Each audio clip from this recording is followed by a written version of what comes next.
Hello, friends. Heidi here from Rain Country. God is good all the time. And today I'll be talking about the benefits of feverfew. Now, feverfew is one of those things that one of the first medicinal herbs I started growing, mostly because I read about it being good for pain. Now that pain is any kind of pain: joint pain, headaches, stomach aches, arthritis pain, it doesn't matter, cramps.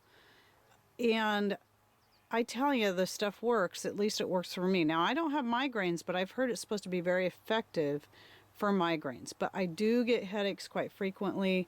And for me, as much as I cannot stand the flavor, I have found that when it's growing like this, I'll often just eat the fresh leaves and even the flowers. The flowers don't have as bitter as a taste, but I don't like the texture of the little thing here. But the leaves are the part that's actually the most commonly used. Through the year, I use it as a tincture. Now, personally, I prefer catnip now that I'm growing that too, because the flavor is better, as far as using for aches and pains. And they're both, I got some catnip growing right over there. They're both highly beneficial for, as an anti-inflammatory as well as pain.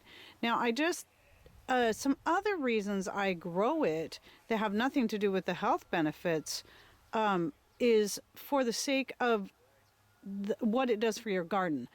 Feverfew kind of has a powerful smell, which I personally like, but a lot of your pests, your garden pests, like rats, rabbits, cats, they don't like the smell of feverfew, and that could be why my catnip gets pretty much left alone by the cats, because of the feverfew. And there's certain other garden pests that will stay away, certain kinds of bugs, I can't remember which ones, because of the feverfew. The bees do like it though, however, so the white and yellow flowers do help draw them into the garden, and plus they're just pretty. And so that's another reason why I like to grow it. I don't have any growing in my main garden this year. I decided to pull it all up. I will probably grow some more out there again maybe next year, but just not this year.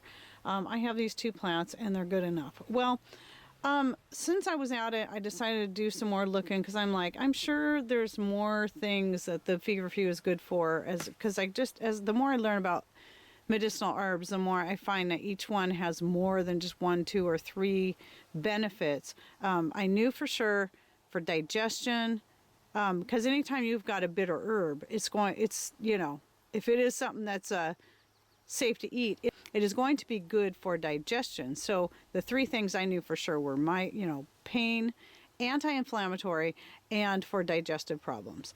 But when I looked it up today on drax.com, so check out his webpage. He's just when it comes to such information, he is one of my go-to pages for that. But there's many other good ones out there too. And I will link to him in his webpage in the description box. But here are some other things that I was surprised that I thought, the name feverfew, when I first heard of it, meant it was good for fevers, but I never could find any information about it. But apparently it did years ago, long time ago, used to be used for treating fevers. It's also good for obviously toothaches, because that's another kind of pain. Topically, it's great for psoriasis and other forms of dermatitis, and for insect bites.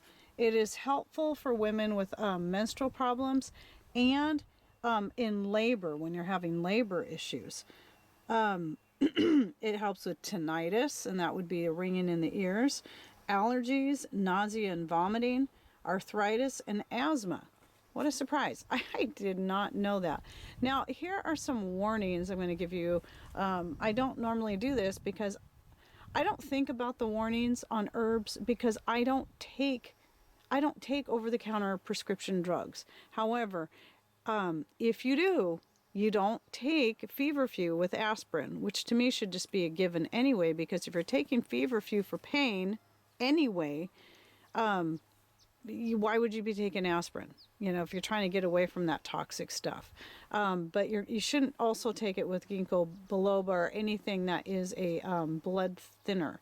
So just so you should know. And I read that it is not safe for children under the age of 2 or women who are pregnant, because it could actually induce labor. So, you know, if you don't want to take it in early stages of pregnancy, obviously, because it will cause the uterus to contract and you possibly have miscarriage. I'm going to take you over to my other feverfew plant. I am in my West Side herb garden that I gave you the update of. So let me go on over there to the other plant. Oh, and by the way, since I'm out here, I did transplant some of my pansies that were not too happy in the pots out back because they were getting overshadowed by the grapes. And that's going to add more color.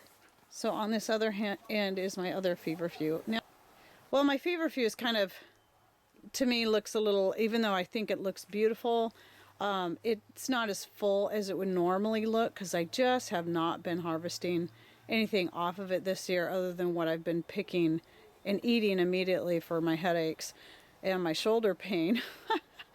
But I've been focusing more on the catnip. So you can see this one, I just hacked a whole bunch off of this one. I was going to let this one get flowers and I changed my mind because I need to get a lot of leaves. And so I've been focusing more on the catnip, but after reading about the feverfew again, I'm going to come out here and cut a bunch of this back so I can get a lot more growth, a lot fuller growth. And I just hate to do it because look how pretty it is, but it needs to be done.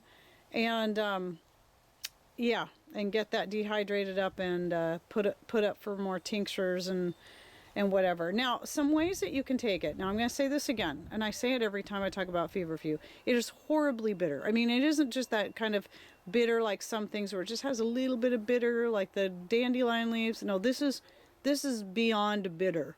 So drinking it as a tea, I would say is no. I wouldn't do that. Taking it as a tincture is better, because you're only going to take a little bit and you're going to want to do it with, I would say I've tried it with vinegar. It is making the vinegar tincture, you know, with the feverfew, and it is effective, but boy, that just makes it taste even worse. So I would say if you're going to make your tincture out of feverfew, make it with an 80 proof and above alcohol, and you won't have to take as much, and I don't think the flavor is going to be as strong. I will try it this year and see. Actually making a tincture, I think I have one back there that's a combination of catnip and feverfew, because I find together they work really well, and then the flavor of the catnip helps counteract the bitterness of the feverfew, but not totally. Now, here's some other options. You can dehydrate it up and make your own capsules out of it, and then take it that way. So that is another option, because then you can get totally past the whole bitterness thing.